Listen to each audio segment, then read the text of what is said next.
Baiklah, Assalamualaikum warahmatullahi wabarakatuh. Kami dari kelompok 10 yang beranggotakan saya sendiri Desi Silviasari dan rekan saya Widari dan Hamidah Rizalni.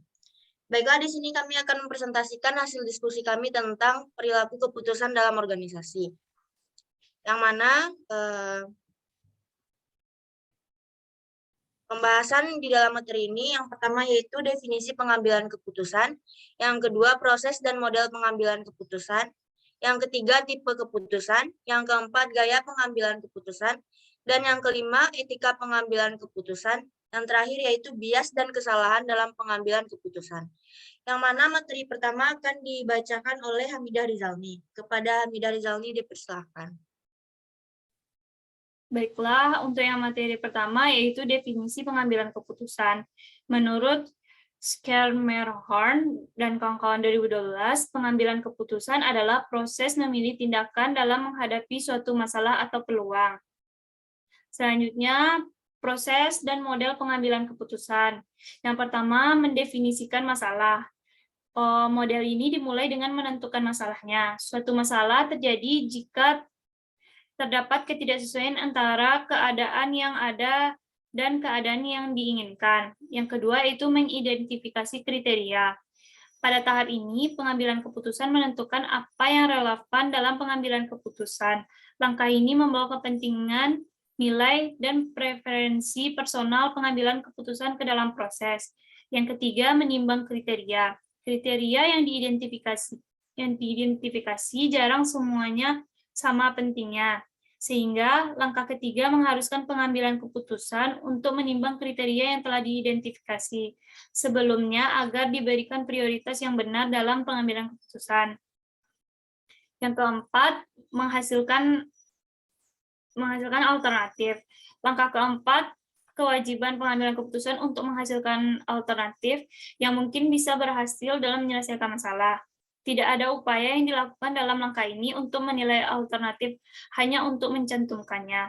Yang kelima, yaitu menilai semua alternatif pada masing-masing kriteria.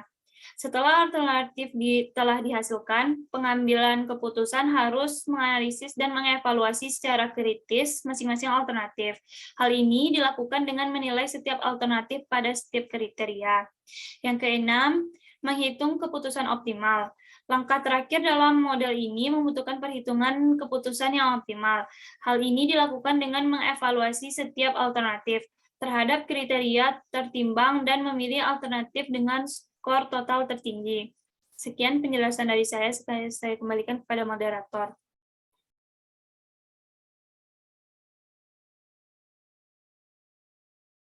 Mikdas. Baiklah, terima kasih kepada Hamidah Rizalni. Kemudian pembacaan materi selanjutnya akan dibacakan oleh rekan saya yaitu Widari. Kepada Kak Widari dipersilahkan.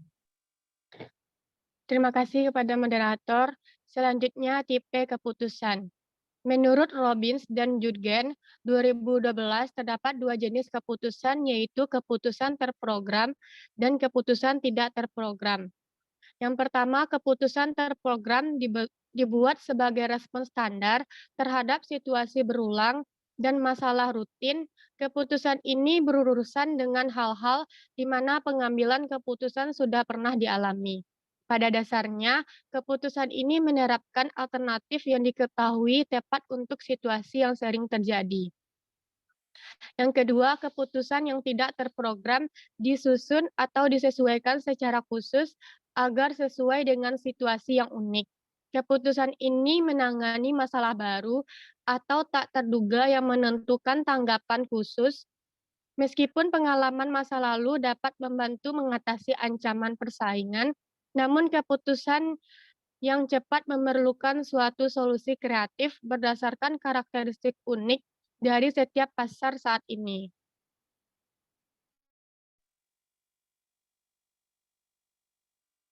Selanjutnya, gaya pengambilan keputusan. Yang pertama, gaya mengarahkan. Tipe gaya ini memiliki toleransi rendah terhadap ambiguitas, bersikap rasional dalam cara berpikir, efisiensi, dan logis.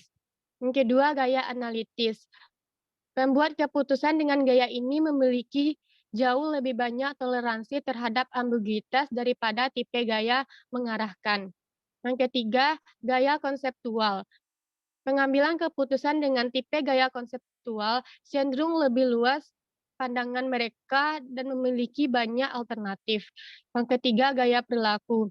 Pengambilan keputusan dengan tipe gaya ini sangat baik dalam bekerja sama dengan orang lain, karena mereka menaruh perhatian pada prestasi pada anak buah dan sangat suka menerima saran dari orang lain. Sekian saya kembalikan kepada moderator.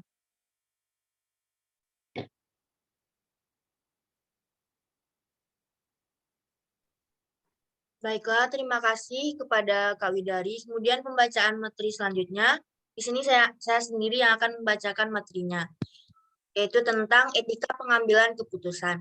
Dalam setiap pengambilan keputusan, organisasi memasukkan etika sebagai pertimbangan pokok. Dengan kata lain, organisasi merupakan pertimbangan moral dalam setiap proses pengambilan keputusan.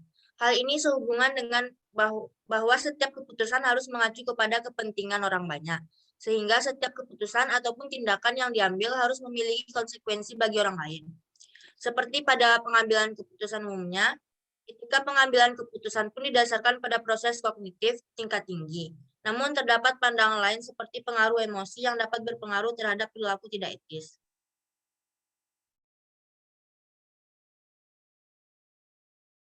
Kemudian selanjutnya bias dan kesalahan dalam pengambilan keputusan. Di sini terdapat beberapa bias. Yang pertama yaitu bias terlalu percaya diri atau overconfidence bias. Kecenderungan terlalu percaya diri dalam menilai keputusan pribadi.